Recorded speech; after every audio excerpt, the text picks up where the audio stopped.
Welcome to the Essence of Homeschooling podcast, brought to you by the umbrella school, Statheros Academy. We empower and equip you to cultivate the authentic homeschool lifestyle where freedom and relationships rule.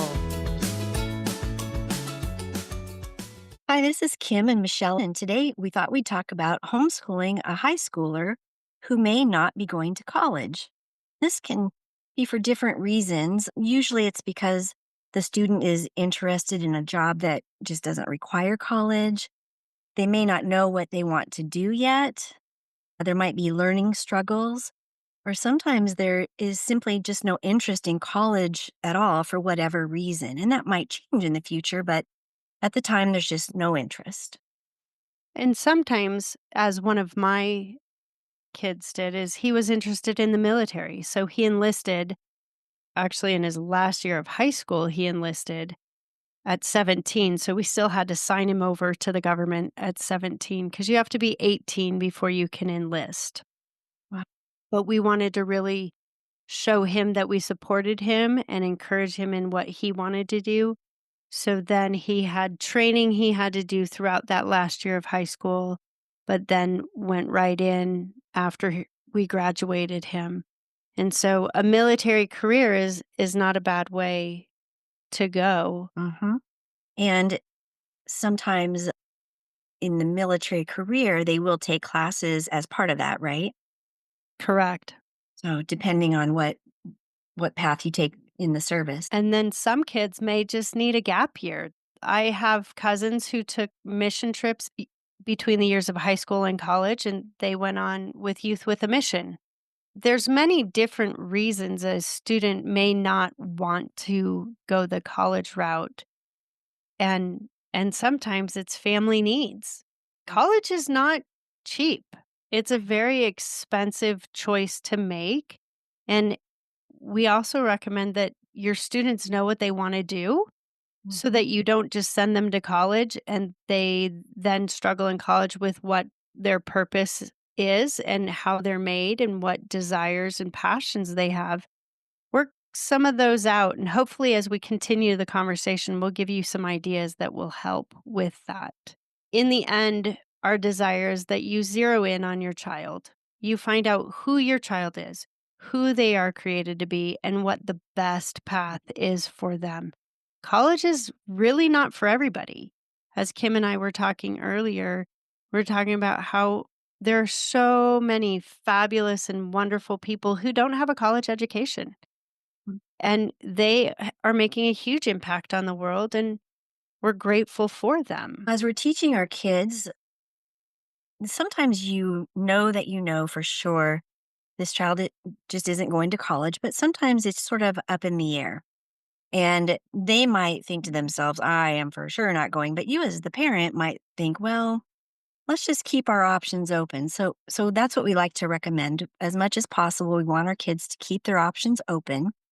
And we do want to, if possible, prepare them for college in case their circumstances or desires change. So therefore, we try to keep them working on courses that are normally expected with that begin with the end in mind type of idea. So we move forward doing that.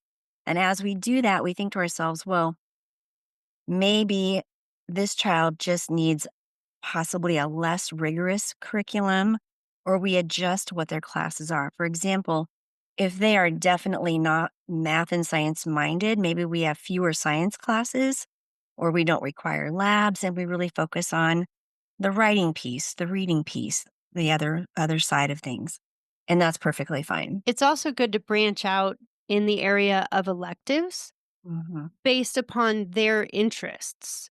So even another one of my kids, we looked at outdoor education options, different things like wilderness survival and different things like that, because that was more of his bent. And I could see if he continued on, if he wanted that route further on, he could then go into the field of forestry and forest ranger.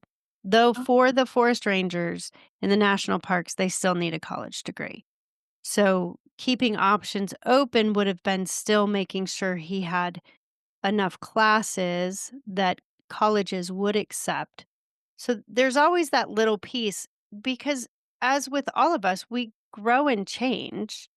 And so where your youth is right now is not where they're going to be in 10 years. But do you want to help them be ready for what they may need in 10 years? Learning is a lifelong gift Mhm. and a lifelong process.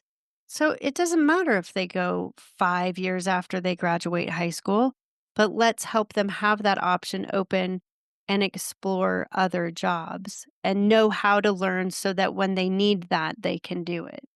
Right. And like we've talked before, no, enjoying the process, enjoying the learning, and knowing how to learn what you are interested in is important. Good thoughts. You can also have your teens shadow some friends in different industries to see if something grabs their attention. I was talking with someone recently who was going to have their son do that over the summer, just meet up with different people and kind of shadow them on the job and see if anything grabbed them.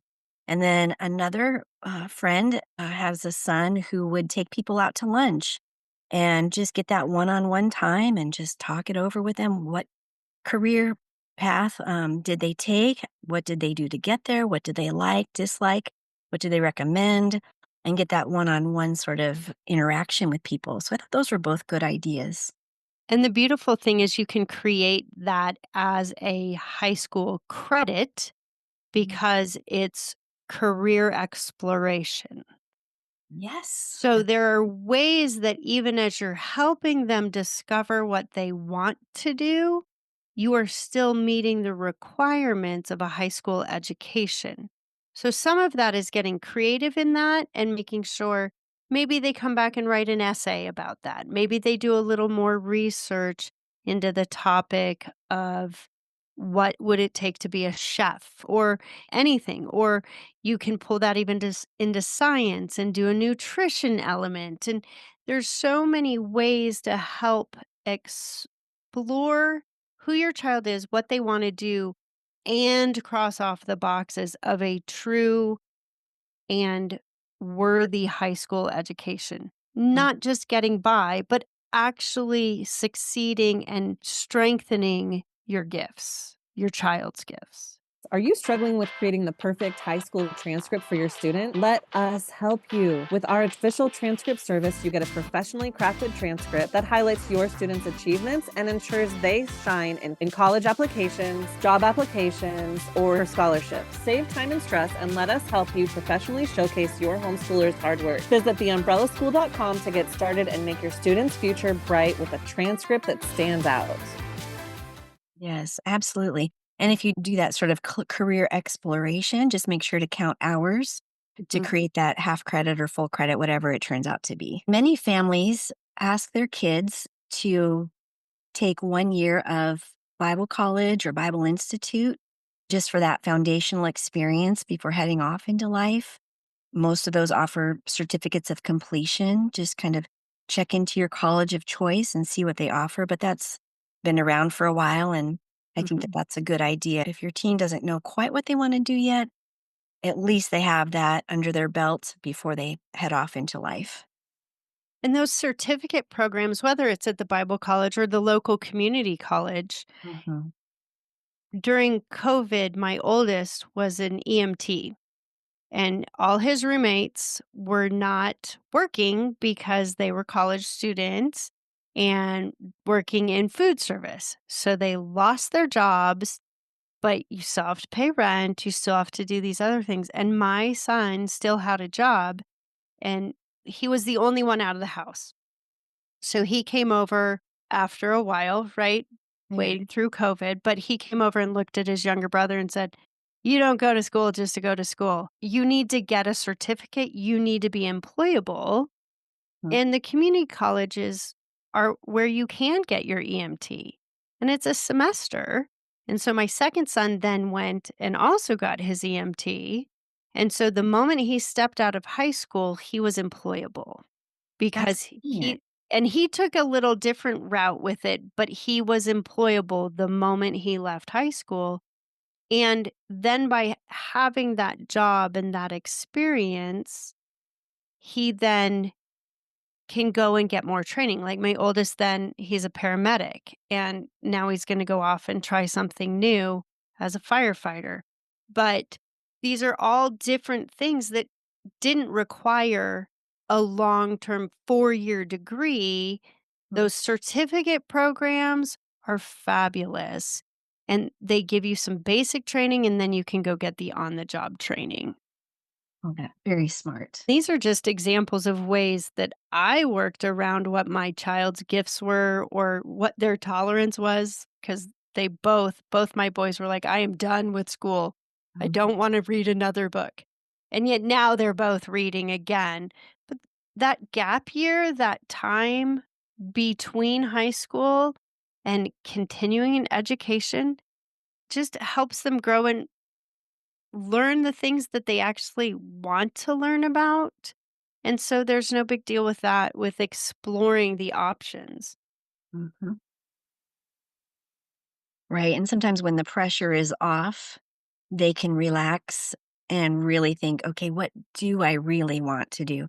And sometimes, it's very common. Kids get into college, change majors all the time, or just go straight into the workforce and change jobs all the time. Not everybody knows what they want to do from day one. And that's life. That's okay. Hmm. We're going to talk about some careers that do not require a 4-year degree, but they may actually require an associate's degree. That's just the 2-year, and you can get that at any community college. They may require certifications, licensing, or on the job training. But this is where apprenticeships are really handy. And because it allows your student to try something out, make some money, decide if this is an area of study they want to continue. And again, there are ways, and this is where the Statheros coaches come in. We can help you create a high school plan, a credit around what you're doing, but that is student specific.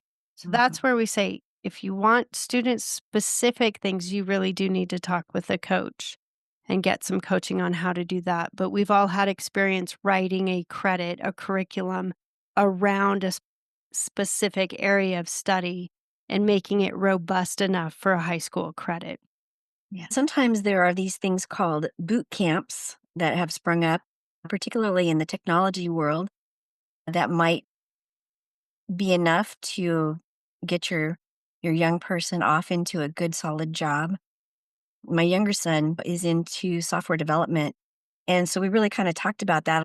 Did he want to do a 4-year degree, or did he want to take a shorter and less expensive route and do the boot camps?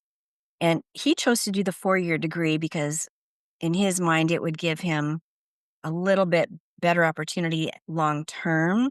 But the flip side of that is, of course, it came with, quite a bit of debt. And so, pros and cons, right? But there are other people that we know who did take the boot camp route and do also have good jobs in technology. So that might be something to look into if your child is interested in something like software development, computer programming, that type of thing. That's really great because I remember even in my jobs, you have continuing education you have to do Yes. or on the job, not on the job training, but classes you had to do so you could do your job better. All that technology, businesses are still sending their employees to school, even if it's just a 1 week, hey, you need to learn this program. Hmm. So knowing how to learn is very important, but also realizing that that on the job training or those classes that jobs will offer are also good. Yes, definitely. So those boot camps though, Kim, they took them in high school? He could have taken them, I think it depends on the boot camp. So I believe he could have attended, they were online, or some of them were online, some were Sure. in person. Computer. Mhm. It kind of varies. We were looking at after graduation in our case, but it's definitely worth looking into. That's awesome. And those trade schools and vocational schools are also very good. And again, there is something called dual enrollment or concurrent enrollment where you are taking certain certificate classes trade schools, vocational schools, community college that also then count as a high school credit. So know what your state does for that concurrent enrollment idea. Right. And Stacy, our transcript coordinator, can really help with that as well. Mhm. Well, we've talked about these different ideas of jobs and technology, even EMT or paramedic, firefighter, military, all these different things. We do want to remind you that generally the GED is not looked on as favorably as a high school transcript, even in the military. So please work with your youth to make sure you meet the requirements of your state to get them through and get a high school transcript, because it is a gift you give your child to give them a high school transcript. There are reasons a GED is necessary, and there's no shame in that. If you are the one taking your child through high school, though, please continue and get them finished with that to the best of our abilities, right? We always go with that. Right. And you can do that on your own typically. You can issue a transcript yourself as a parent, that's legal. And you can also do it through Statheros. Statheros issues a beautiful high school transcript, just everything that you're going to need. Very, very professional and well done. And so we highly recommend that. And we have on our website a do-it-yourself transcript if you do want to do it yourself, though. Mm-hmm. Thank you for joining us on today's episode. We hope that you enjoyed the conversation and found it insightful. Be sure to check out today's show notes for all applicable links and additional resources. If you liked what you heard, please subscribe, rate, and review our podcast. Your support helps us continue to bring you great content. Until next time, happy homeschooling.